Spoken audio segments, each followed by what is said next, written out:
Hi, welcome back. In this lecture, we're going to talk about measuring fleet performance. When you think about measuring fleet performance, there's multiple ways to do it.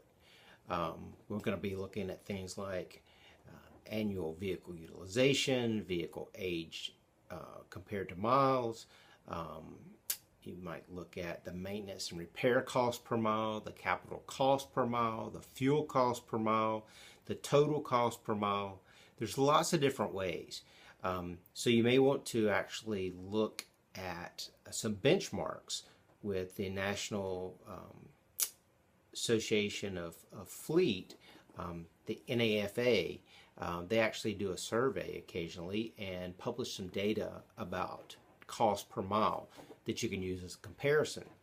But we also want to look at other things. We want to look at things like fuel efficiency, the downtime of the vehicles, the miles between breakdowns, miles per mechanical hour, vehicle engine hours, preventive maintenance, compliance rates, critical vehicle failures is crucial to measure. As I pointed out earlier, that's a key measure in terms of providing safe emergency medical care. And then accident and vehicle damage rates. So there's a lot of different things that should be managed. What's important from your perspective as an administrator is to determine who will be responsible for these different types of measures. Of course, some of the measures are things that you can internally capture.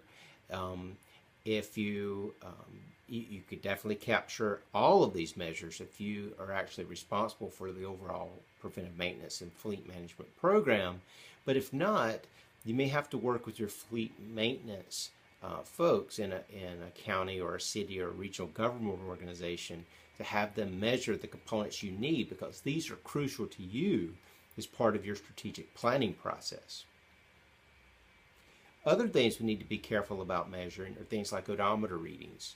Each vehicle operator needs to understand how to actually do this and not only capture it for individual calls, which you can see here at the very last bullet point, is important in terms of billable miles, in terms of reimbursement, but also if you use a fuel card system, you need to make sure that there's accuracy in the miles that are entered in, because if not, that really disrupts your ability to actually look at things like the cost, miles per gallon, cost per fill up, those sorts of things. So you need to make sure those miles are accurate.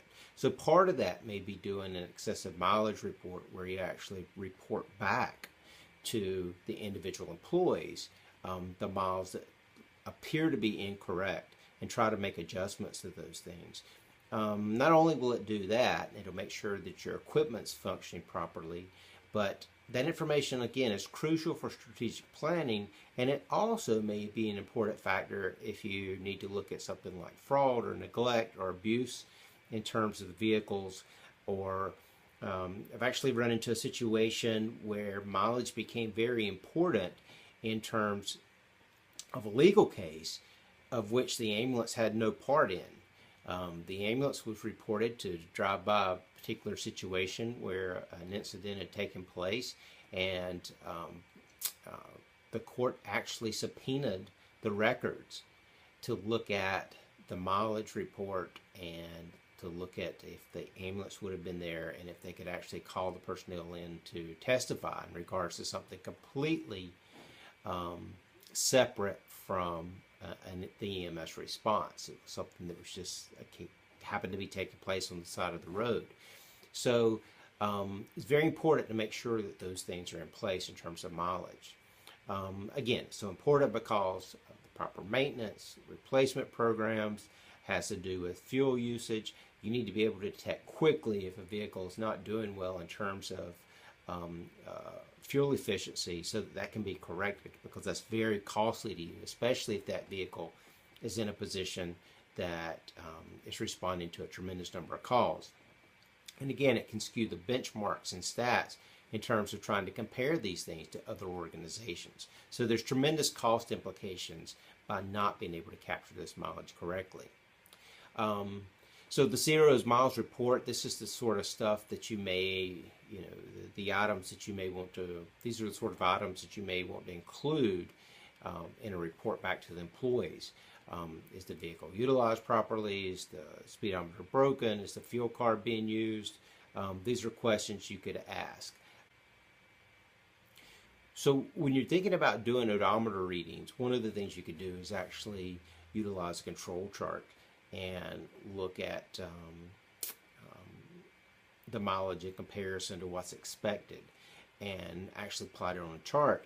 And if you can look at it in terms of the vehicle and the operator, and you can see if either one are statistically significant.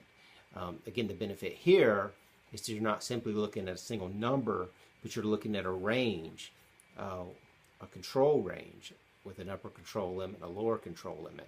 And we'll spend a lot of time talking about how to utilize control charts to measure processes as part of the quality class. Again, a lot of benefits, reduction in preventive maintenance costs, longer vehicle life, better performance, decreased critical vehicle failures, better life cycle forecasting and strategic planning. All of those things are benefits of collecting good data in your systems.